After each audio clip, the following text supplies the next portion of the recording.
Soit en aide, je n'ai pas de courage. Oh, l'on aurait bien dû nous laisser en paix. Dieu.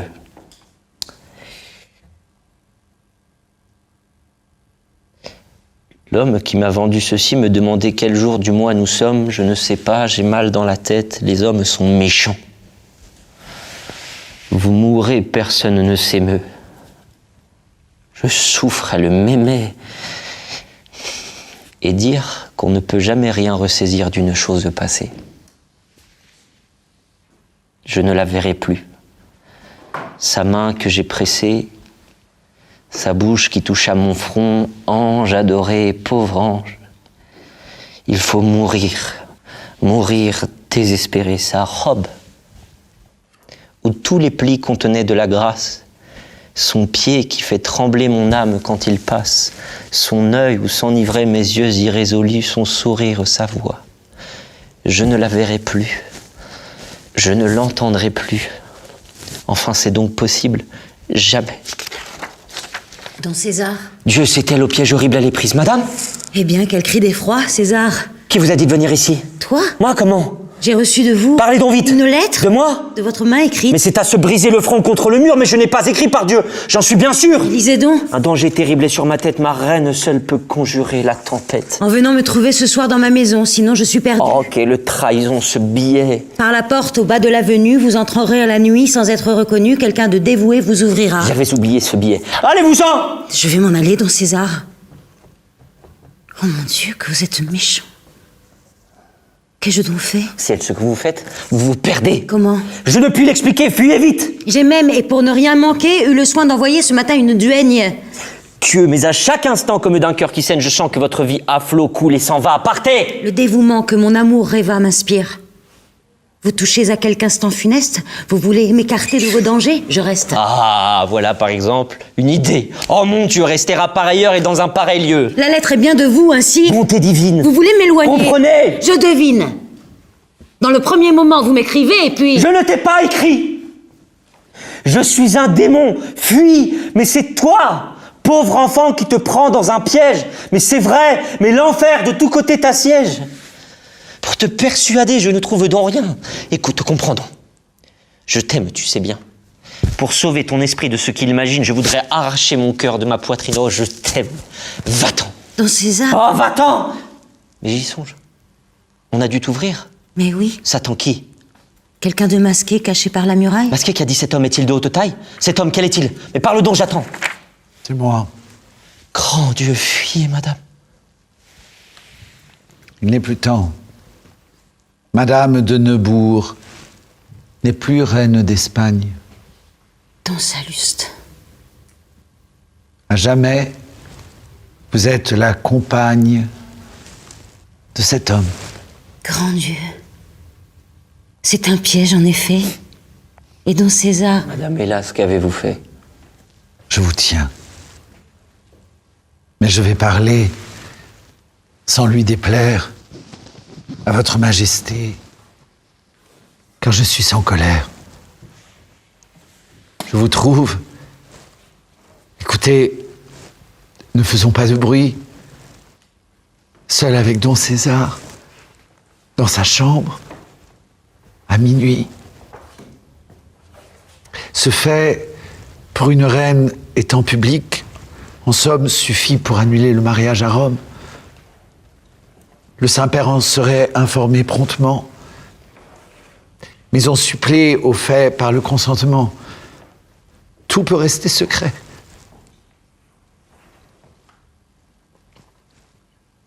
Signez-moi cette lettre au Seigneur notre roi. Je la ferai remettre par le grand écuyer au notaire-mayor. Ensuite, une voiture où j'ai mis beaucoup d'or est là. Partez tous deux sur le champ. Je vous aide. Sans être inquiété, vous pourrez, par Tolède et par Alcantara, gagner le Portugal. Allez où vous voudrez, cela nous est égal. Nous fermerons les yeux. Obéissez. Je jure que seul en ce moment je connais l'aventure. Mais si vous refusez, Madrid, c'est tout demain. Ne nous emportons pas. Vous êtes dans ma main. Voilà tout ce qu'il faut pour écrire, madame. Je suis en son pouvoir. De vous, je ne réclame que ce consentement pour le porter au roi. Laisse-moi faire, ami. Je travaille pour toi. Signé. Que faire? Allons. Qu'est-ce qu'une couronne? Vous gagnez le bonheur. Si vous perdez le trône. Tous mes gens sont restés dehors, on ne sait rien de ceci. Tout se passe entre nous trois. Eh bien, si vous ne signez point, vous vous frappez vous-même le scandale et le cloître. Oh Dieu. César vous aime. Il est digne de vous. Il est, sur mon honneur, de fort grande maison, presque un prince. Un seigneur ayant donjon sur roche et fief dans la campagne. Il est duc d'Olmédo, Bazan et Grand d'Espagne. Je m'appelle Ruy Blas et je suis un laquais! Ne signez pas, madame, enfin, je suffoquais. Que dit-il? Je dis que je me nomme Ruy Blas et que je suis le valet de cet homme. Je dis que c'est assez de trahison ainsi et que je ne veux pas de mon bonheur. Merci. Ah, vous avez eu beau me parler à l'oreille. Je dis qu'il est bien temps qu'enfin je me réveille, quoique tout garrotté dans vos complots hideux, et que je n'irai pas plus loin, et qu'à nous deux, monseigneur, nous avons un assemblage infâme. J'ai l'habit d'un laquais et vous en avez l'âme. Cet homme est en effet mon valet, plus un mot. Juste ciel. Seulement il a parlé trop tôt. Eh bien oui. Maintenant, disons tout. Il n'importe. Ma vengeance est assez complète de la sorte. Qu'en pensez-vous? Madrid va rire sur ma foi. Ah!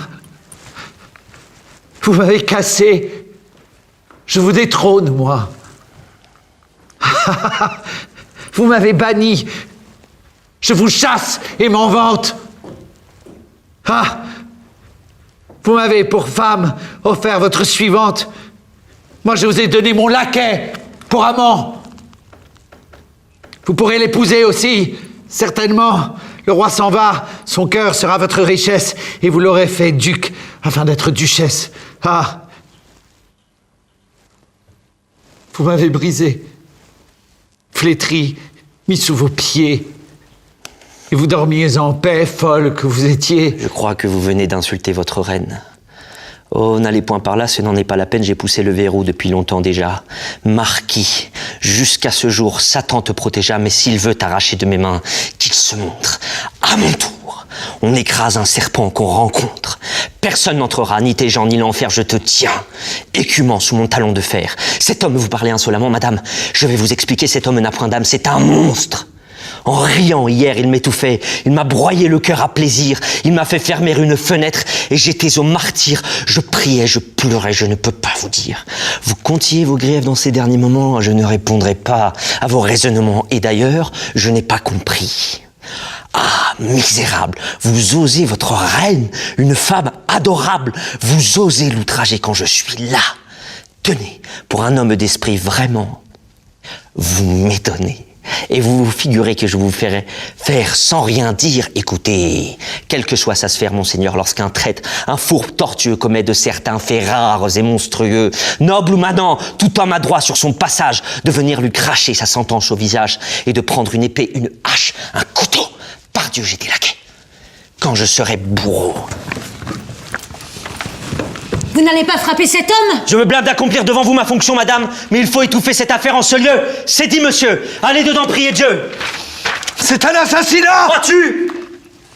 Sur ces murailles, rien, pas d'armes, une épée au moins! Oh, qui tu railles, maître? Est-ce que je suis un gentilhomme, moi? Un duel, fi donc! Je suis un de tes gens à toi, va le taille d'eau rouge et de galons vêtus. Un maraud qu'on châtie et qu'on fouette et qui tue! Oui, je vais te tuer, monseigneur, vois-tu bien? Comme un infâme, comme un lâche, comme un chien! Grâce pour lui! Madame, ici chacun se venge, le démon ne peut plus être sauvé par l'ange. Grâce! Au meurtre, au secours! C'est bientôt fini! Je meurs assassiné, démon! Tu meurs puni!